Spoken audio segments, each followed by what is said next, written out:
Y créanme que todo esto y todo lo que nosotros hemos preparado para ustedes es solamente para empoderar sus marcas, para darle también sentido a lo que estamos viviendo. Y hablando de sentidos, les voy a explicar un poquito de qué se trata esta parte de la resignificación que estamos viviendo hoy en día debido al COVID-19. Entonces, vamos a empezar. Primero que nada, quiero establecerles y recordarles, porque seguramente ustedes tienen un poquito de idea de esto.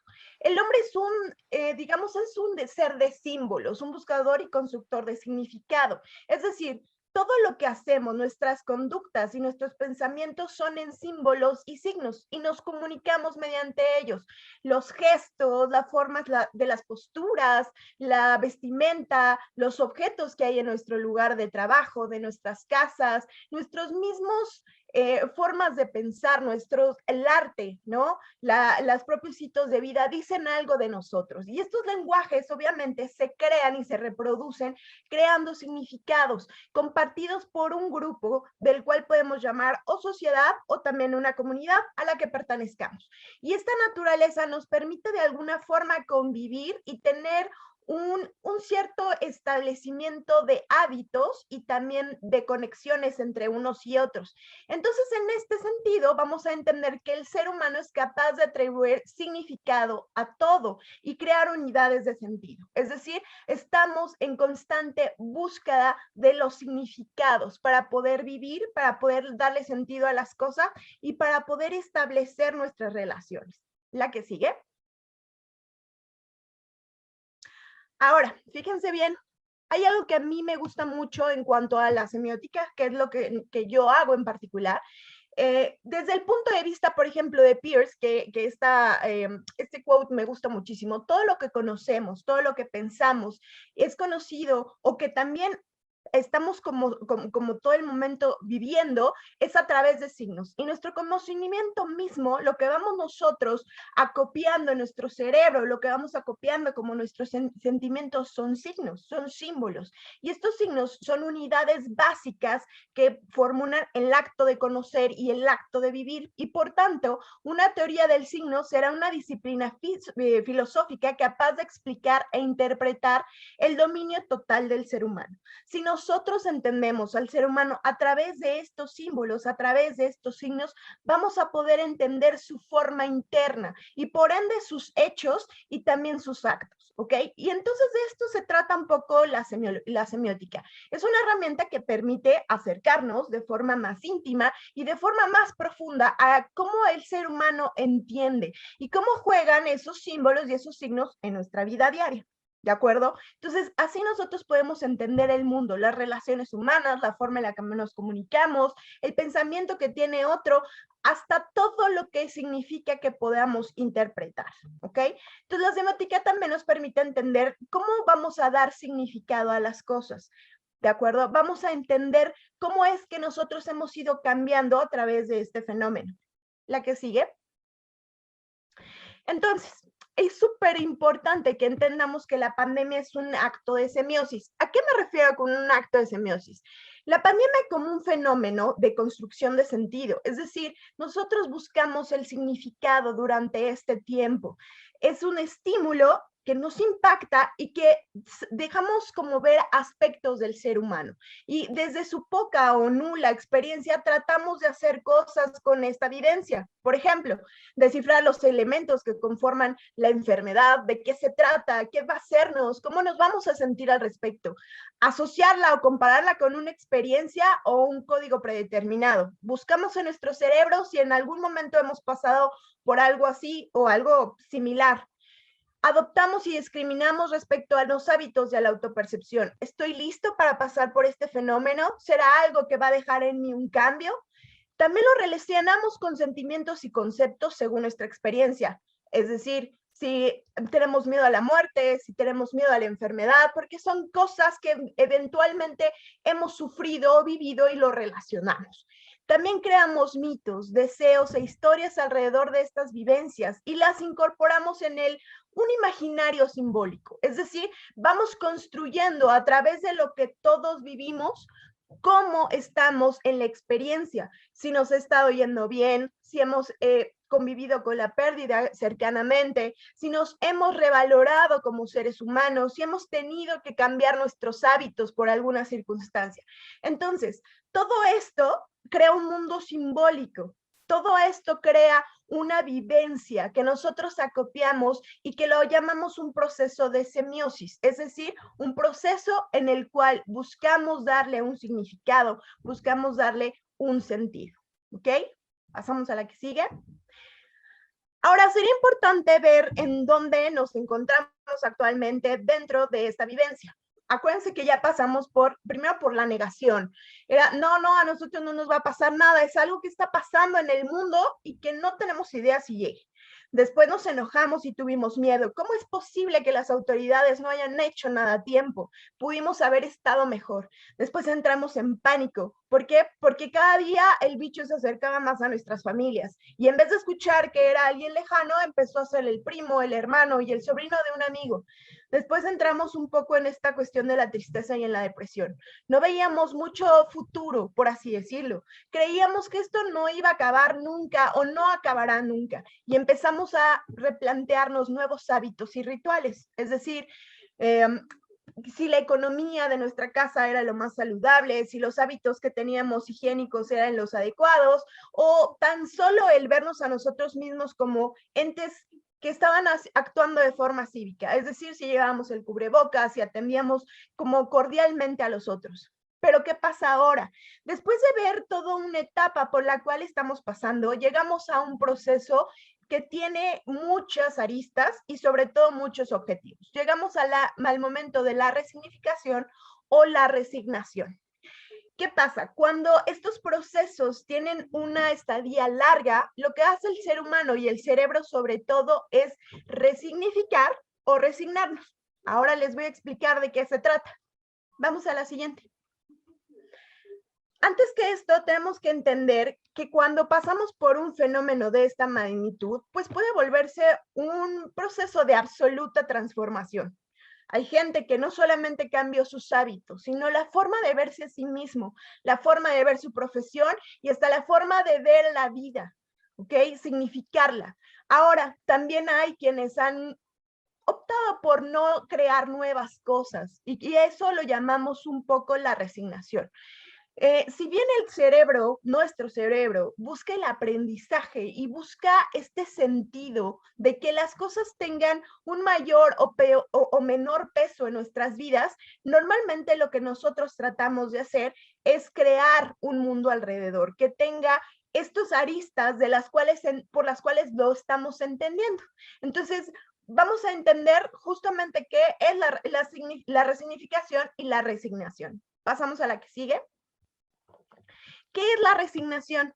Bueno, la resignación involucra aceptar el fenómeno de entrada, ¿no?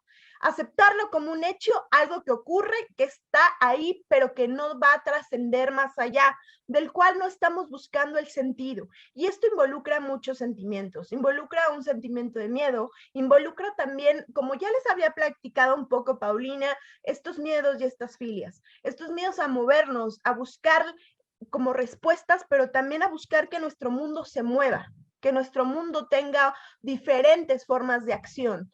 Eso, la resignación, perdón, es algo que nos tiene sin preocupación. Nos estamos estancando en estos miedos, en esta depresión de la cual nos hace presa, como si no pudiéramos movernos, no trascendemos en el sentido. Pero, ¿qué pasa con la resignificación? La resignificación supone otorgar un valor o un sentido diferente a algo. Es decir, quien ha transformado su sentido de la pandemia sabe que la privación no quiere decir solamente el estar en casa encerrado, sino también significa conocerse a sí mismo, tal vez ver más allá de lo que puede ser capaz o tal vez cambiar hábitos desde lo más interno, es decir, formas de pensar, formas de actuar y formas de verse a sí mismo. Entonces, hay nuevos propósitos, hay nuevos hábitos higiénicos, hay nuevas formas de ver la alimentación y también de ver la salud mental. La resignificación, entonces, encuentra valores nuevos para salir adelante. Vamos a lo que sigue. Ahora, ¿qué significa como tal la palabra resignificación? Vamos a verla como algo que es volver a situar de nuevo. Es un prefijo y esta palabra está compuesta y sirve para indicar la nueva acción, es decir, vamos a llevarla a cabo de nuevo. Significación. ¿A qué nos referimos con significado? Eso es una construcción humana y sabemos que es algo que hemos venido estudiando desde que estamos en la primaria, pero hoy en particular toma un sentido diferente, porque la significación también trata de darle al hombre ese sentido a la experiencia, es decir, ¿por qué estoy pasando yo por esto? ¿Qué quiere decir? ¿Cómo me afecta? ¿Y qué voy a sacar de esto para enfrentarme a eso?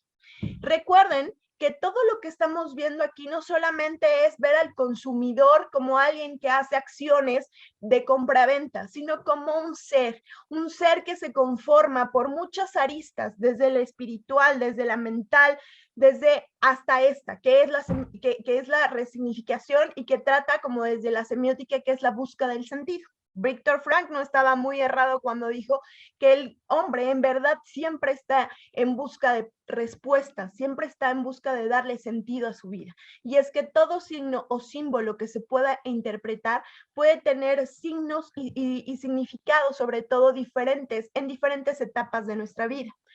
Recordemos que lo que nos mueve o lo que trata de movernos muchas veces son nuestras motivaciones, nuestras pasiones, nuestros pensamientos y las mismas emociones. Y estas van cambiando. No somos los mismos.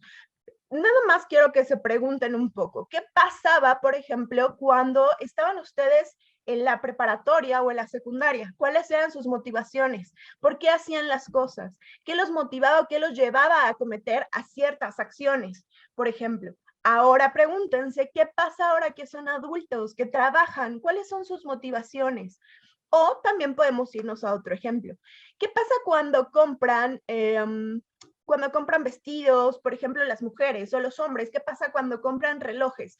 ¿Son los mismos valores que tienen a cuando compramos cosas de alimentación? Es lo mismo cuando compramos frutas, verduras o cuando intentamos darle a nuestro sentido más cuando tenemos hijos. Es correcto. Las motivaciones y las pasiones van cambiando, son adaptativas, es decir, cada ciclo de nuestra vida vamos comunicándonos con el universo de formas distintas, de formas que nosotros a veces podemos explicarnos y otras no. ¿Por qué? Porque esas motivaciones se vienen desde la entraña, ¿ok? Es por eso que las marcas tienen que entender que hoy en día justamente estamos en este proceso, donde estamos buscando sentidos diferentes, donde le estamos dando significado al fenómeno que estamos viviendo. La que sigue. Ahora, ¿qué implica la resignificación? Esto es muy importante. Bueno, uno es ver hacia nuestros adentros. Lo primero que hacemos en fenómenos como estos, y sobre todo cuando queremos hacerlo algo trascendente y movernos, que se muevan las cosas, es ver hacia nosotros, preguntarnos qué está pasando y esto cómo lo vamos a digerir. Después es reconsiderar nuestra aceptación o nuestra autopercepción. ¿Qué decimos de nosotros? ¿Cómo nos vemos a nosotros mismos dentro de este fenómeno?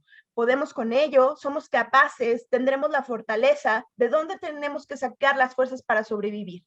Después replanteamos nuestras necesidades, que fue lo que todos empezamos a hacer, ¿recuerdan? ¿Qué necesito en realidad? ¿Qué es lo que en mi casa debo de tener como para subsistir y para estar en encierro o para compartir con mi familia? Y después volvernos conscientes de nuestro entorno. ¿Qué va a suceder? ¿Cómo está sucediendo? ¿Qué está sucediendo allá afuera de lo cual yo no puedo controlar? Y asumir el cambio. Entonces, cuando estos factores se juntan, decimos que estamos en un proceso de resignificación. Y por eso, entonces, para algunos la resignificación es trascendental, es decir, hay cambio, y para otros no hay cambio, y entonces hablamos de una resignación. La que sigue. Ahora me gustaría hablarles un poquito de lo que ha estado sucediendo gracias a la resignificación. Realmente es muy interesante. Gracias a la resignificación, que es un periodo en el que estamos viviendo, tanto como consumidores como seres humanos, han venido a darse muchas tendencias y que son realmente interesantes. Por ejemplo, Las compras de lujo se volvieron totalmente irrelevantes y ciertamente algo inadecuadas. Lo importante era lo necesario. ¿Se acuerdan que al principio todo el mundo quería buscar latas, quería buscar papel de baño, quería buscar justamente lo necesario? Porque era lo que de alguna forma nosotros encontrábamos el sentido en eso y nosotros encontramos el valor en tener cosas que nos ayudaran a sobrevivir durante el encierro del cual no sabíamos cuánto iba a durar. Entonces, conforme fue pasando la pandemia, toda esta compra de lujo se fue dando como mutando. Vamos a decirle que es una transformación. Ya no estamos comprando, por ejemplo, unos zapatos súper caros porque tal vez no estamos saliendo, pero lo estamos trabajando desde casa. Es decir, en vez de gastar en zapatos, a lo mejor estoy comprando más plantas o otro tipo de muebles para mi casa, porque como es el lugar donde estoy viviendo, tengo que adornarlo y sentirme que estoy confortable y que tengo un lugar seguro. Otra tendencia son las videollamadas, que fueron el recurso más importante para seguir pues en comunicación con el otro. Y si se acuerdan, al principio hasta se saturaba, ¿no? Y era súper importante estar constantemente en una videollamada para no perder ese contacto con los demás. Ahora no solamente han bajado las videollamadas, también hemos aprendido a convivir con los que hay dentro de casa. Hemos aprendido a verlos diferentes y las videollamadas han hecho que también se vuelva una parte laboral, ¿no? Donde podemos establecer vínculos con otros que quieran nuestro servicio, que quieran nuestro producto o que de alguna forma puedan asesorarnos en tomar clases. Entonces, esta es una de las tendencias más fuertes y es una de las tendencias que seguramente vienen para quedarse. También hubo clara preocupación por la salud. Por ejemplo, subir el sistema inmunológico, cambiar todos nuestros hábitos higienodietéticos y recurrir a la meditación y a muchas otras cosas más. La gente empezó a ver las cosas totalmente distintas y eran muy valoradas. La herbolaria mexicana fue un recurso accesible y útil para cuidarnos. Lo he hecho en casa, fue un motivante para estar con la familia, para estar con los otros, pero también para tener la economía más saludable. El streaming, el contenido visual, fue una forma de estar en constante pues entretenimiento para todos los que convivían en casa. Y entonces empezaron a aparecer mucho más plataformas dentro de la casa. No solamente teníamos Netflix o Disney, ahora tenemos un montón de opciones a las cuales podemos disfrutar. La educación, el trabajo en línea y el emprendimiento como recurso para generar empleos. La siguiente, por favor. Ahora, hay algo súper interesante que tenemos que tomar en cuenta. Por lo que más nos ha impresionado de todo esto y en nuestros recursos es que el consumidor ha creado marcas para sobrevivir y crecer, sin duda, resignificar sus pasiones. Esto va para las marcas. El consumidor crea a través de sus pasiones y sus conocimientos. Si le apasiona pintar, si le apasiona la ropa, si le apasiona el maquillaje, lo que hace el consumidor es ver hacia adentro, resignificar para qué es bueno, es decir, ve para qué es la cosa que le apasiona en el momento y la transforma en ese emprendimiento. Usa tecnología común a su favor, crea mensajes desde su propia visión de consumidor. Eso es muy poderoso. Las marcas empezaron a crear desde quién eran ellas, cómo querían verse, pero el consumidor crea sus propias formas de comunicar, sus propias formas de entablar comunicación con sus mismos consumidores desde su pasión, desde lo que él quisiera entender y saber. Por eso esa comunicación se vuelve asertiva y fuerte. Manda a hacer logos, contenidos y se informa de lo que necesita para crear una marca. Sus precios y sus promociones están en función de necesidades de su entorno y es sobre todo incluyente. Se preocupa por ser amable, crea entornos llenos de simbolismos, pero también de seguridad. Entonces, cuidado marcas, porque creemos que este consumidor y que también está transformándose y mutándose, seguramente va a tener muchos otros crecimientos y muchas otras formas de ver las marcas. Recordemos que si queremos entender a nuestros nuevos consumidores y cómo están haciendo las cosas hoy en día, debemos entender cómo se resignifican. ¿Qué están haciendo para trascender? ¿Qué están haciendo para sobrevivir? Y cómo esas pasiones van a cambiar en lo que nos van a ofrecer. ¿La que sigue? Entonces, no den nada por sentado. Si hay gente que cree que las nuevas situaciones que estamos viviendo las podemos prever o podemos ver a futuro o podemos sacar números. No, estamos en el ojo del huracán, estamos en el momento de la resignificación, de la transformación y de la mutación. Entonces, yo les diría que estamos en el mejor momento para empezar a diseñar cómo vamos a ver a nuestros consumidores, cómo nos van a ver a nosotros y sobre todo cómo vamos a entablar esta comunicación con ellos. La siguiente. Y bueno, si ustedes también quieren entender, sentir, experimentar y ver qué están resignificando pues sus consumidores, llámenos. Muchas gracias.